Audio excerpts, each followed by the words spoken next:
Welcome back to Joe Stunner Boxing. A lot of people have been asking me about Moses Itauma, this heavyweight sensation, 18 years of age. He's just turned pro with Queensberry Promotions. Let me put my cards on the table from the off. I don't follow amateur boxing religiously. I watch the occasional tournament.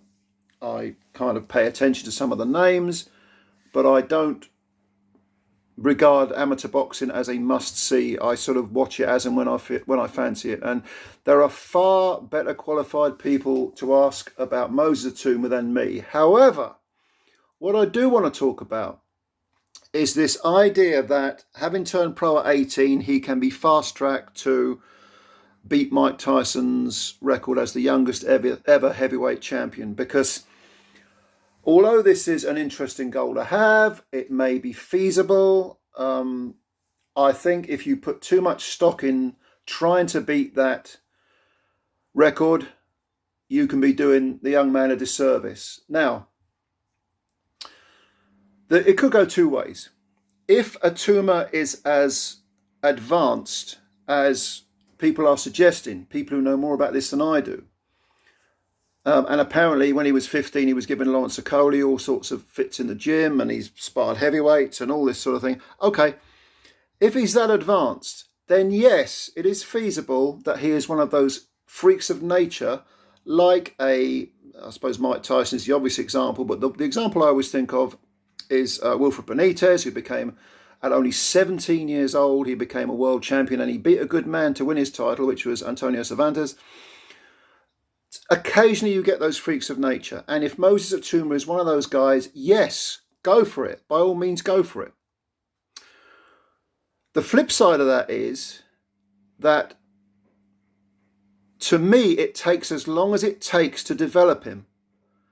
And that maybe he can win a world title and beat Tyson's record. But if it takes him till he's 22, 23, even 25, okay, fair enough. You know, that's fine by me. I don't particularly care whether he beats Tyson's record. What I care about is that, as with any fighter, they maximise their talent. And that might mean putting the brakes on it.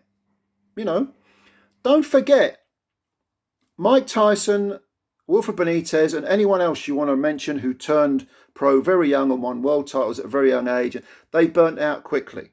Okay, why did they burn out quickly? Because some people just do. That's just the way their physiology is. There's also the issue of, it isn't just about bringing someone on in terms of their fistic capabilities. They may be blessed with all sorts of physiological abilities, advantages. What about the mentality of these young men and women now, of course, because you might get a female equivalent of. I'm sure we will in the future. But what about the mental side of it? Fighters have to be brought on incrementally in a mental sense as well as a physical sense. It's not enough to just say the guy's big, he's talented, he's standing all sorts of people who are old enough to be his dad on their heads. Throw him in with anyone. Well, we got the title, great. You know, what happened to Mike Tyson? Went completely off the rails mentally. Not that he was ever necessarily on the rails, because clearly he was a troubled kid.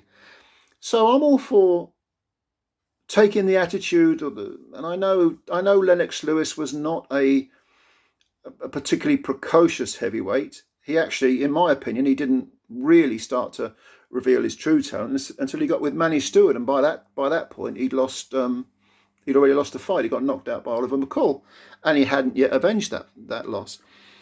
And it took him 4 or 5 fights with Stewart to settle back into, you know, the training regime that Stewart, you know, created for him, going down the right pathway, having the right fights, all that stuff. It took him a long, long time.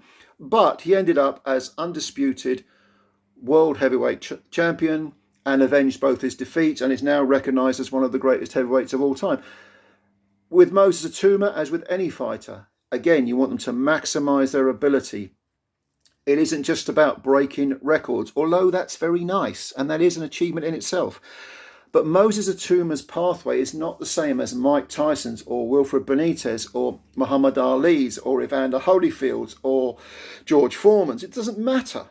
He's got his own pathway to take. He's his own man. Every person is unique. Every person's psyche is unique. So while I don't mind the idea of, I'm very excited to see the kid, this idea of necessarily fast tracking him just so that we can beat the record.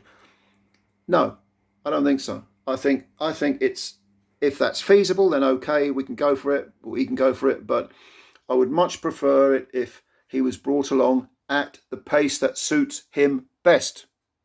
And that might mean he might have to wait till he's 23 to win the world title. You know what I mean?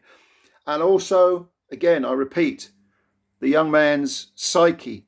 We want him to mature as a person as well, so that when he does reach those heights, those high, where he's earning tens of millions of pounds or whatever, he can handle it. He can handle being in the spotlight. I always think of when I first saw Daniel Dubois interviewed, and he was, at the time when he turned pro, what was he, like 18, 19, whatever he was, he could hardly get a word out.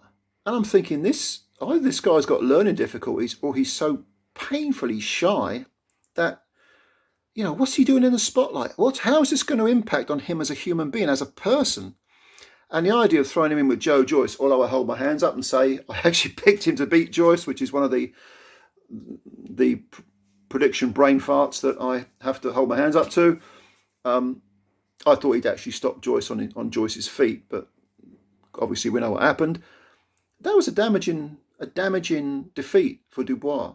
And against Lorena, I wonder if, he actually did come back quite well against Lorena, although Lorena was no great shake. So that wasn't Joe Joyce in there with him. That wasn't a top 20 heavyweight in there with him.